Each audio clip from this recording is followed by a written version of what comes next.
In the office, 3 men were smoking and their faces were clouded with gloom. Although they were all employees at the factory, their ages, seniority and positions were different. They didn't know each other personally prior to this. But today, because of one woman and one incident, they had a subtle and awkward connection. The first to know about the incident was Lao Qiu. That evening, not long after he got home from work, his wife who just got back from playing mahjong all afternoon told him, "Didn't you guys have a woman called Yao Yanhong at your factory? She's got AIDS." Lao Qiu almost spit out his water and asked how she knew. His wife said she heard it from the owner's wife at the seafood shop in the market. She rented a house in the city to Yao Yanhong and one of her friends. After living there for about half a month, Yao Yanhong moved out, leaving only her friend behind. According to her friend, Yao Yanhong used to work at Lao Qiu's factory. Now she found a rich man and moved into an apartment with him. Last week, when the owner's wife went to collect rent, the friend said she didn't get her salary yet and asked her to be patient and she would definitely pay next month. So the owner's wife sat and chatted with her for a while. When they talked about Yao Yanhong, the woman told her that Yao Yanhong had gotten AIDS. She had just found out recently, it was unclear when she was infected. And the man Yao Yanhong was with still didn't know she had AIDS, and was still seeing her.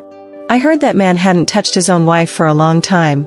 Thankfully he didn't, otherwise his wife would be terribly unlucky. Humph, what kind of decent person would get a disease like this? She must have slept with countless people. His wife yawned after speaking. Lao Qiu didn't sleep all night. Early next morning, he went to the 3rd floor office in the R&D department and knocked on the door, asking for Engineer Su. Su Zhizhou was a bit surprised to see Lao Qiu. Lao Qiu was a blue-collar factory worker, they didn't interact at all usually. Su Zhizhou was a middle manager responsible for product R&D. Although young, he was smart and savvy, conducted himself very properly, and had a good reputation at the factory. He politely asked Lao Qiu, "Uncle Qiu, what can I do for you?" Seeing they were alone in the office, Lao Qiu dispensed with pleasantries and asked directly, "Engineer Su, when did you sleep with Yao Yanhong?" Su Zhizhou slammed the table standing up. "What are you saying, Qiu Zhiqing? This is work hours, are you drunk?" "Yao Yanhong has AIDS," Lao Qiu said tremblingly. Su Zhizhou froze. Eyes wide open, his expression kept changing. After a long while, he came to his senses, closed the door and windows, and asked Lao Qiu where he heard it from and if it was true or false. Seeing Su Zhizhou's fearful reaction, Lao Qiu felt reassured. He had slogged all his life as a manual laborer, while Su Zhizhou was different, only 30 years old and an engineer. He had gotten married just a couple years ago, the whole factory attended. His bride was not only pretty, but also a middle school teacher. They had birthed adorable twin boys last year. Even if he really did contract that fatal disease, at least he had Su Zhizhou to accompany him. Lao Qiu's fear lessened greatly. What Lao Qiu worried about now was he didn't know exactly when Yao Yanhong was infected, and when each of them had relations with her. What he feared most was that the others were fine, only he was infected. Su Zhizhou fell into deep thought. He recalled some abnormal symptoms he had recently: sore throat, runny nose, itchy dry throat, and stinging pain during urination. His urine was also darker than usual, accompanied by muscle soreness and fatigue. He thought it was just the flu and took some medicine. It dragged on for half a month before the symptoms went away. Could it be that wasn't a normal cold, but AIDS infection? That afternoon, purchasing manager Sun Wuyuan, who had somehow caught wind of it, also rushed to Su Zhizhou's office. He closed the door and cut to the chase. "Did you hear? Yao Yanhong got AIDS. You slept with her too, right?"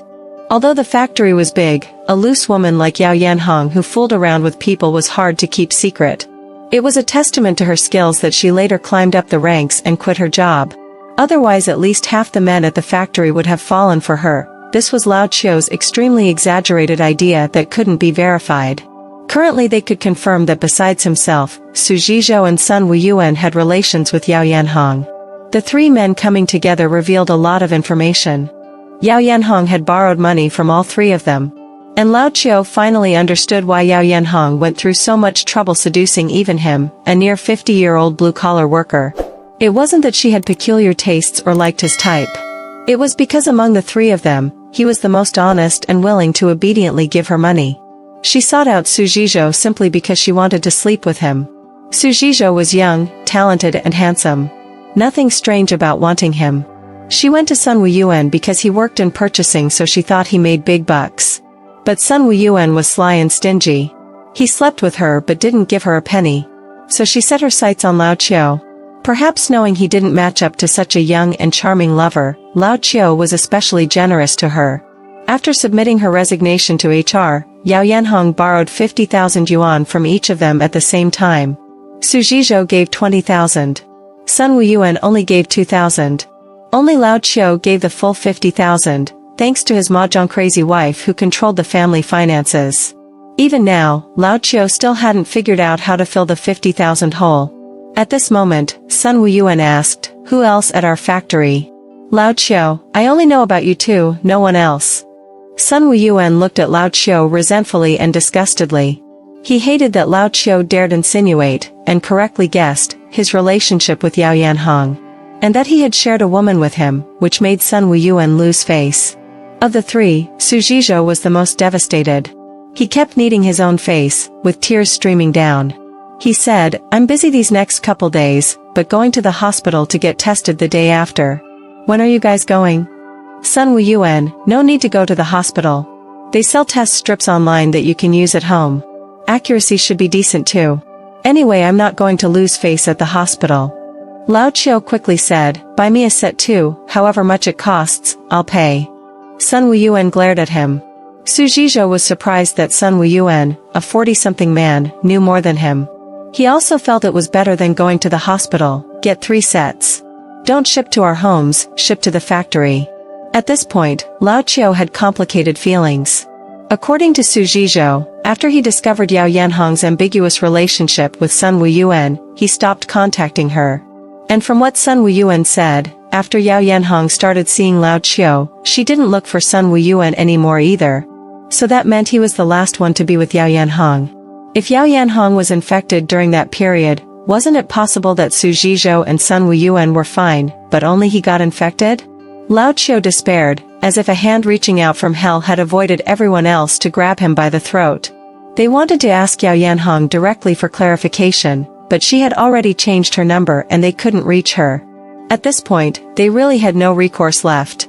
Whether or not they could find Yao Yanhong again made no difference if they really had contracted AIDS from her. All they could do now was await the final verdict when the test strips arrived. Su Zhizhou's wife called asking why he still wasn't home so late. He lied that he was in a meeting and would be back soon. After hanging up, he finally broke down sobbing. Sun Wuyuan sneered coldly, "What's the fucking use of crying? We'll die together anyway if it comes to that. But before I die, I must strangle that bitch to death." Su Zhizhou mocked him, "We don't even know who the culprit is. Other than her, have you never touched another woman? Have you never visited prostitutes? Who knows where the source of infection is?" "Bullshit. When have I ever gone to prostitutes? Did you see it? Don't think just because old Chen and the others favor you that you can talk crap without thinking. I've mixed pretty well at this factory, don't piss me off." The next morning, the news that Yao Yanhong had gotten AIDS suddenly spread at the factory. Everyone gossiped excitedly, the atmosphere was festive as New Year's. Some said it was inevitable that a loose woman like Yao Yanhong would get sick eventually. She was so promiscuous, seducing everyone. She deserved it. Some said Yao Yanhong had known about her illness for a while, so she deliberately seduced people to drag them down with her. The more they talked, the more thrilled they became. They would burst into laughter from time to time, the men pounding the walls and the women slapping their thighs. While laughing they would look to see who wasn't laughing, and tease those people, asking why they weren't laughing. Wasn't it because they had slept with Yao Yanhong too? Doing shady things made them panic. Lao Qiu didn't want to give anything away, so he forced himself to laugh with them, but he just couldn't make himself do it. Gradually people started saying Yao Yanhong had tried seducing them too, but thanks to their cleverness and discipline, they didn't take the bait. As they talked, they suddenly lowered their voices and gestured for people to gather. They had juicy gossip to reveal. In just one day, they exposed several names one after another, including Sun Wuyuan, Su Zhizhou, Old Li, and even the limping boiler room worker. Some they personally witnessed, some were hearsays, most were baseless guesses. Lao Qiu's legs went soft and he slipped away from the crowd. Their chatter grew fainter behind him while they huddled closer together. Because next they were going to talk about Lao Qiu. Old Qiu? No way, he's so honest. It's exactly the honest ones who are easier to hook. Right. With a windfall like this, he wouldn't be able to resist. Thought it was manna from heaven. Didn't know he was the sucker being taken for everything. You know how much money he gave her? 50,000. 50,000? That's 2 years of savings for him. That's why they say it's easy to cheat honest folks. Look at Sun Wuyuan, what a schemer. Would he give a woman money? It'd be lucky if he didn't make her pay instead. She didn't know him well since she wasn't at the company long. They lamented Lao Chio's misfortune, saying his family was poor with many younger siblings. He worried about supporting his big family for the first half of his life. Only after getting his siblings settled, already nearing 40, did he find an old widow with a daughter to marry. His wife did nothing but play mahjong all day. They finally had a son, but she was out playing mahjong and their son drowned in the river. Now Lao Chio worked himself exhausted every day, only to wait on those two useless women when he got home. Unbeknownst to them, Lao Chio had not gone far. He heard everything. Just as everyone was focusing on the miserable men at the factory, new developments occurred. After Lu Ping from finance beat up Sun Wuyuan, she fainted in her office. The factory called 120 and notified Lu Ping's husband. By the time he arrived, the whole factory was in chaos. No sooner had ambulance taken Lu Ping away than Sun Wuyuan beat up Lao Chio in the warehouse. He suspected Lao Chio was the one who spread the news. It couldn't have spread so fast unless he told people directly. How did they even know about the 2,000 yuan he borrowed from Yao Yanhong? He and Su Zhizhou certainly didn't say anything. It had to be Lao Chio. Older in age, lower in position, living so wretchedly, he cared the least and wished for everyone to die together. Even honest folks have their limits. Suffering repression all his life, Lao Chio finally snapped under the extreme fear and indignation. He shouted, "You fucking bully people," and grappled with Sun Wuyuan. Lao Chio had done manual labor for decades and had the strength. Sun Wuyuan was no match at all. Not long after, a wretched scream came from the warehouse. A bloodied Sun Wuyuan rushed out shouting for help, saying Lao Chio was trying to kill him and to call the police. Then people witnessed a horrifying sight. Sun Wuyuan ran in front clutching his bloodied face, limping. Chasing behind was Lao Chio, who had been honest all his life, wielding an steel bar, eyes filled with murderous red rage, sinister and terrifying. Everyone gasped. Sun Wuyuan's legs seemed heavily injured.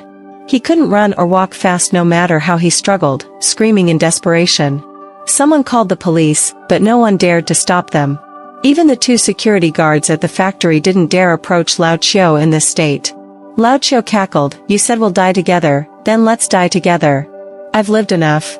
And Engineer Su, bring him here too so we three can die together and have company on the road to hell." Su Zhizhou was watching everything unfold from the third-floor office window.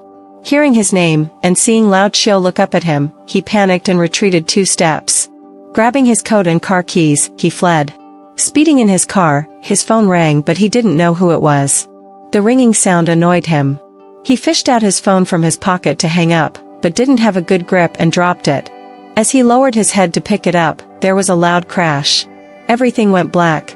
On the 3rd day after Su Zhizhou's fatal car accident, Sun Wuyuan's hospitalization, and Lao Chio's arrest, news came in. Yao Yanhong was completely healthy. Her friend had fabricated everything. She was jealous that Yao Yanhong had found a rich man. When asking to borrow money was rejected, she maliciously spread rumors about Yao Yanhong's unsavory past and falsely claimed she had AIDS out of spite. Yao Yanhong was pretty and had many acquaintances, so the rumor quickly reached the factory. That day, a package addressed to Sun Wuyuan was signed for at the gate by guard Zhang. Zhang picked up the box and shook it. It was very light. He casually tossed it into the cabinet by the door. No one knew there were HIV test strips inside.